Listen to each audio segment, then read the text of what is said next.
Hi everyone, welcome to the Nightly News. I'm Katelyn Wong. Let's get right to our top story. As more and more people become concerned with the decisions that Donald Trump and the Department of Government Efficiency are making, the GOP's refusal to hold in-person town hall meetings. Empty chair events are popping up across the country and right here in Greenville. Hundreds of people gathered at the Hughes Main Library in downtown Greenville to voice their opinions on Saturday in response to South Carolina's Congress members' refusal to hold in-person town hall meetings. While the inside room was filled with those who could not get in rallied outside. Activist Virginia McClure attended the meeting. Why are you doing this? And why won't you speak to us? And why are you turning your back on us? What is happening in D.C. is affecting real people in real time. Empathy, love, understanding. There was all of that in the room. There were times of anger and frustration, but in general, it was an overwhelming feeling of support for everybody and togetherness and unity.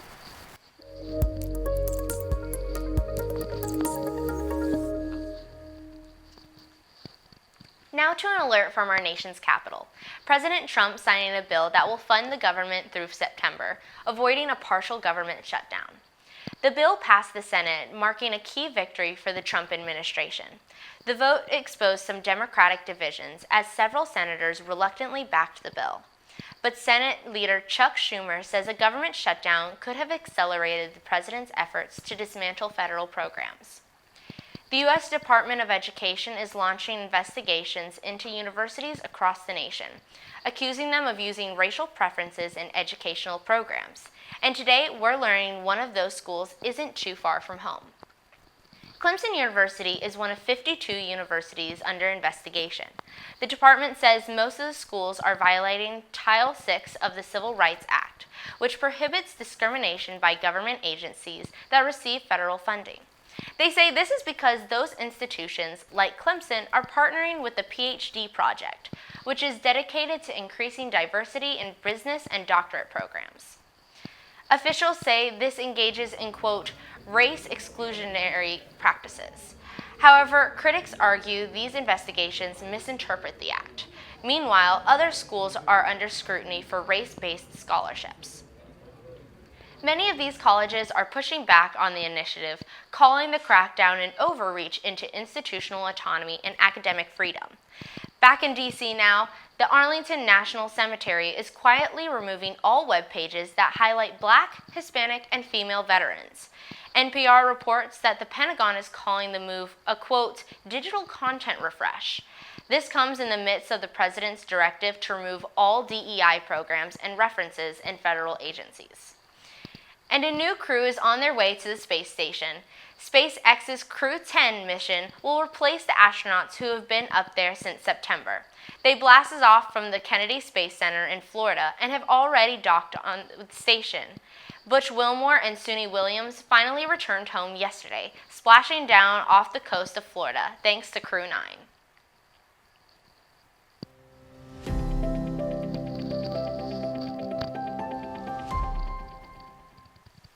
Back at Furman, our students got to enjoy a special blood moon with some nice music as the sun set.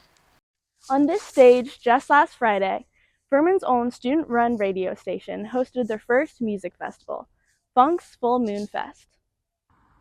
Held on the weekend of the Full Moon Fest was a way to show off some of our own on-campus talent with 5 different student bands performing. I got to hear from Maria, one of the members of FUNC Radio, to hear about what it was like planning the event. I would say it was a little difficult to prepare, but it was fun, so worth it. We put a lot of work and effort into this.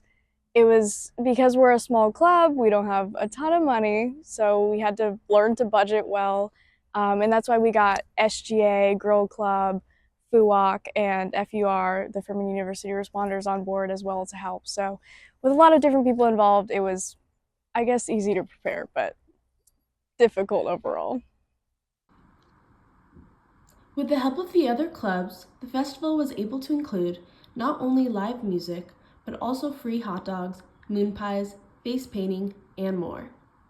Not to mention, the weather was absolutely perfect for a fun evening outside. Not only was the Full Moon Fest a great time for the audience, but it was also an amazing opportunity for the bands performing. Mary Garcia, one of the performers, spoke about her experience last Friday. So being in the performance, the festival was amazing. It was so much fun getting to play in front of a live audience. Carter and I have both performed separately for a long time, but then again being able to perform together for the first time is really amazing, and it's definitely fueling our desire and want to be able to do more shows and festivals like that, because it's just so different. Obviously music brought our band together and is really fun, but being able to watch the audience and see the community that music helps foster with people that I hadn't even met before, and they were singing along with us, was so awesome. So yeah, I think it was really amazing. Just for a moment, let's be still.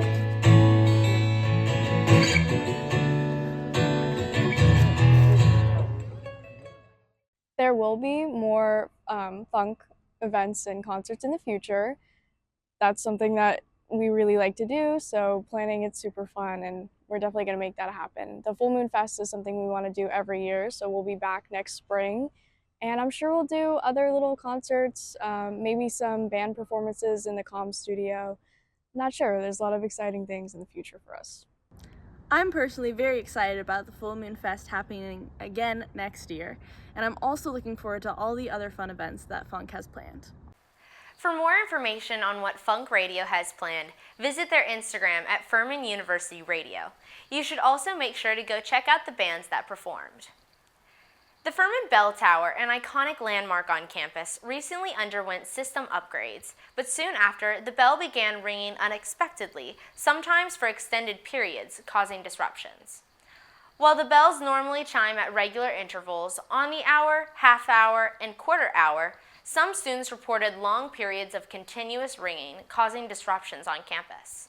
Michael Vick, a professor in the music department who also programs the bells, explained that the irregularities were due to a recent system upgrade.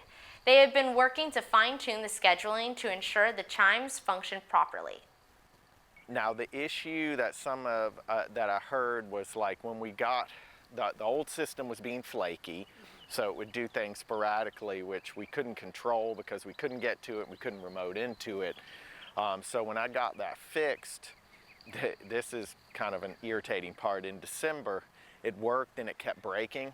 So I would have to go up there and reboot it because, again, I couldn't remote until I rebooted it. That was a problem with their software.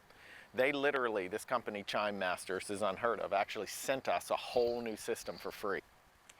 In addition, maintenance teams discovered a faulty clock motor, which will be replaced in the coming months. For now, the necessary adjustments have been made, and the bell tower has returned to its normal schedule. The iconic chimes are once again running smoothly, maintaining their traditional role on campus. Furman rolled out the red carpet for its first ever Furman Film Festival this past Friday. The event showcased student films, featured a panel discussion, and even included an audience award. Sidney Lyn has the details. Thanks, Katelyn. This past Friday, this room was filled with student filmmakers, their families, and other guests for the first film festival at Furman. This event was designed to showcase student filmmakers and their creative work. Ava Schutz, a student at Furman, was the lead organizer. She said a lot went into this and she couldn't be more happy with the outcome. Ava hopes this festival will increase the presence of filmmaking on campus. When we spoke, she told me the passion seen from the filmmakers, the conversations, and the energy all made it everything she had hoped for. The biggest award of the night, Best Overall Film, went to Lost in It All by Adams Kiefer from USC. The best runner-up from Furman was Huff and a Puff by Lucy Gamblin, while the best runner-up from a non-Furman school went to Master of Puppets by Whittaker Simon from South Carolina Governor School. The Audience Choice Award, which was voted on by attendees, went to Another Side by Long Win from Furman. Lexia, a junior at Furman, had the opportunity to participate. I am so glad that I got to do the film festival. I think that it was such a surreal experience, honestly, to get to see my film on such a big screen. That's never something that I really thought I would get to do.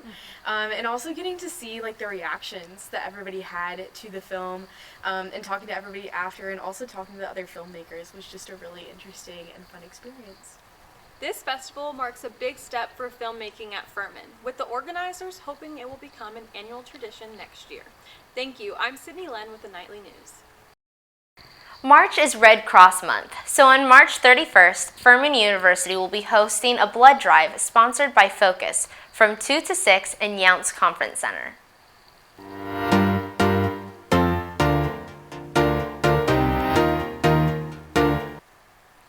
You may want to stop using your La Roche-Posay facial cleanser.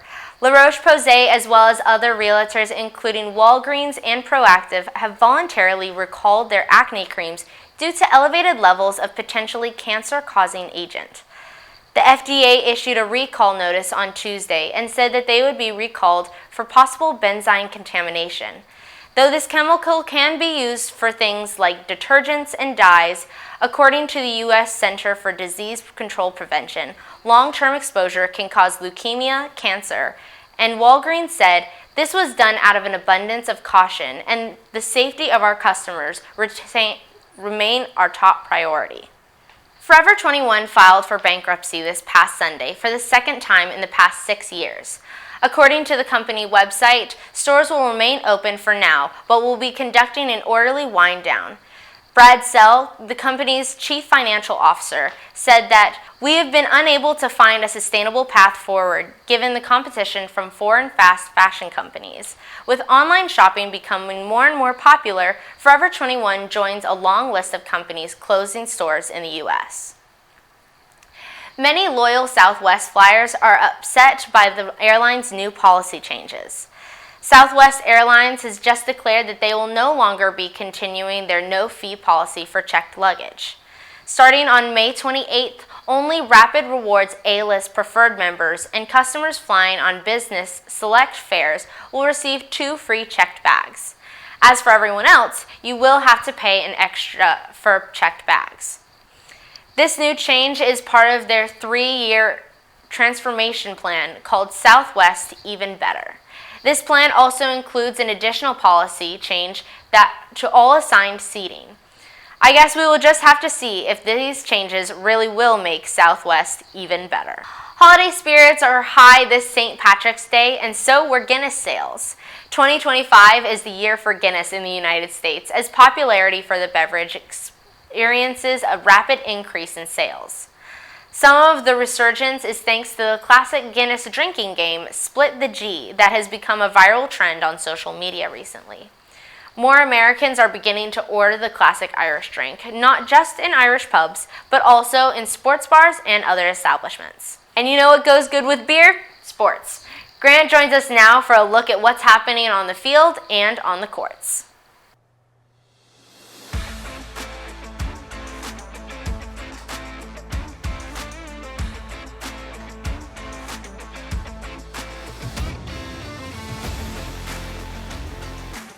Thanks, Katelyn. The Dens basketball team is headed to the NIT tournament for the first time in 6 years. This is a highly sought-after ticket and a huge milestone for the program, a first for every player on the roster. Head coach Bob Ritchie tells us they were surprised but grateful for the invitation. We made a decision to kind of, just go into postseason mode, and I had 15 player meetings last week, and we didn't practice, and then all of a sudden, staff was all set to go on vacation, and then last night around 9:30 at night we found out we're still playing. So here we are. We're about to go practice, and we get another opportunity to play. So we're definitely excited for that at a tournament.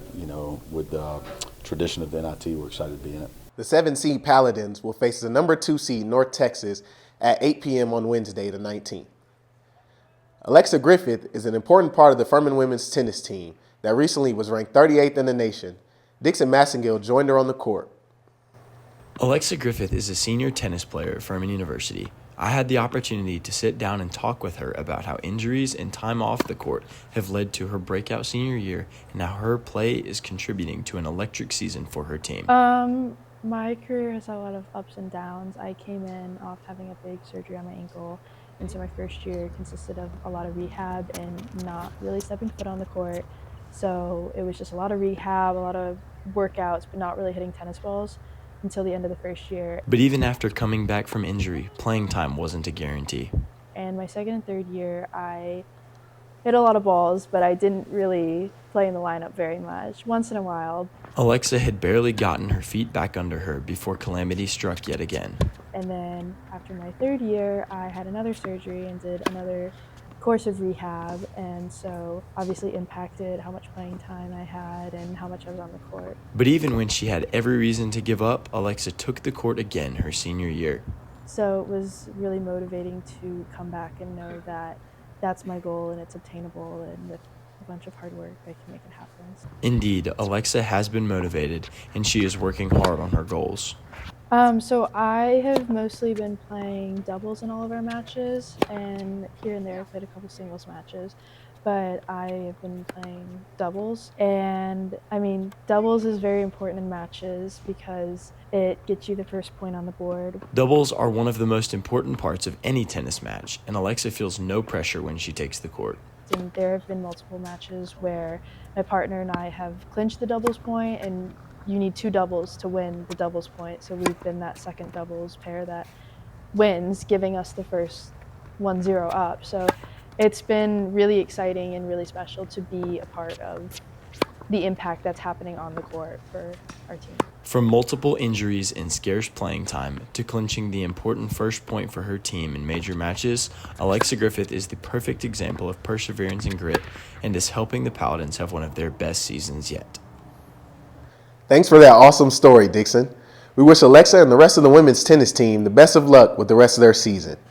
Now let's take a look at the scores from the past week and take a look into the future at what the Paladins have coming up.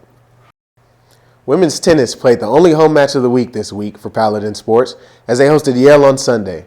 The women's tennis team has been routing opponents recently, and their contest with Yale fared no differently as the Paladins came away with their 6th win in a row, winning with a score of 4-2. Men's tennis traveled to Orangeburg over the weekend to take on the South Carolina State Bulldogs, but did not come away with the results they had hoped for as the Bulldogs dealt them a 6-1 loss. The struggles for the men's tennis team continue as they lose their 4th match in a row, dropping to 5-9 on the season. The lacrosse team traveled across the country to Arizona where they took on the Sun Devils of Arizona State. The team played well, but ultimately fell to the Sun Devils by a score of 18-11. The loss is the Paladins' 2nd in a row, giving them a 5-2 record on the year. Your men's tennis team has a busy weekend ahead as they host 2 home matches. They play Jacksonville State on Friday at 3 p.m. and UAB on Saturday at 1 p.m. The 2 matches will give the Paladins great opportunities to right the ship of their season and bounce back from a tough loss this past week. The women's tennis team is also back in action this week as they take on Brown Monday at 3 p.m. The team will look to extend their winning streak to 7 games in a row and rise in the national rankings from their current spot at number 50. Women's lacrosse returns home this week and will look to bounce back against Queens on Saturday at 2 p.m. The Paladins plan to earn their 6th win of the season and gain momentum as conference play approaches. The game will be played in Paladin Stadium. So, big surprise, we're in the NIT. Yeah, and I can't wait to see the Paladins in action. Thanks, Grant. We leave you now with scenes from around campus. I'm Katelyn Wong with the Nightly News.